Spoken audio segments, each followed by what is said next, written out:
एक छोटे से कस्बे में दो सहेलियां रहती थीं, नेहा और रीना। दोनों एक ही स्कूल में पढ़ती थीं, लेकिन हालात बहुत अलग थे। नेहा अमीर बाप की बेटी थी, उसके पास सब कुछ था, अच्छे कपड़े, बड़ा घर और नौकर चाकर। रीना गरीब परिवार से थी, उसके पिता मजदूर थे और माँ दूसरों के घर काम करती थी। फिर भी दोनों की दोस्ती सच्ची थी। नेहा हमेशा रीना के लिए नई पेंसिल या रिबन लाती और रीना अपनी माँ के बनाए परांठे आधे नेहा को खिला देती। स्कूल खत्म हुआ और दोनों के रास्ते अलग हो गए। नेहा शहर चली गई अपने परिवार के साथ। नेहा ने शहर के कॉलेज में एडमिशन ले लिया, जबकि रीना ने गांव में ही सिलाई का छोटा काम शुरू कर दिया। कभी कभी फोन पर बात हो जाती थी, लेकिन धीरे धीरे वो भी बंद हो गई। 5 साल बाद नेहा की जिंदगी पूरी तरह बदल चुकी थी। उसके पिता के बिजनेस में बड़ा नुकसान हो गया। कर्ज में डूबे परिवार को शहर छोड़कर उसी पुराने गांव में वापस आना पड़ा। अब वो नेहा जो कभी लोगों की मदद करती थी, खुद दूसरों के घर काम ढूंढने जाने लगी।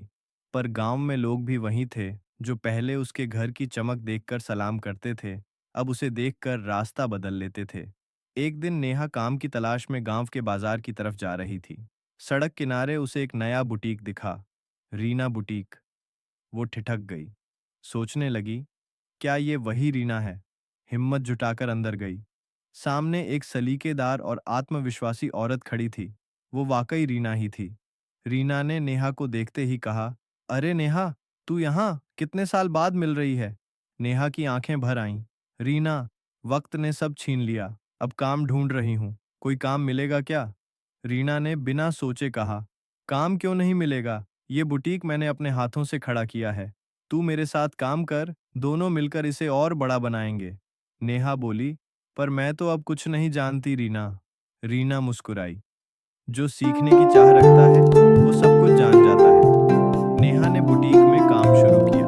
शुरुआत में गलती होती थी, पर रीना ने कभी डांटा नहीं। धीरे धीरे नेहा ने सिलाई और डिजाइनिंग सीख ली। उसकी रचनात्मकता देखकर रीना खुश हुई। दोनों ने मिलकर बुटीक को इतना आगे बढ़ाया कि कस्बे के लोग अब उनके कपड़ों की तारीफ करने लगे। एक शाम दोनों बुटीक बंद करने के बाद चाय पी रही थीं। नेहा बोली, रीना, अगर उस दिन तू मेरा हाथ न पकड़ती तो शायद मैं टूट जाती। रीना मुस्कुराई, नेहा, जब हम छोटे थे तूने मुझे हमेशा अपनाया था, अब मेरी बारी थी। दोनों की आंखों में आंसू थे, लेकिन चेहरे पर मुस्कान थी।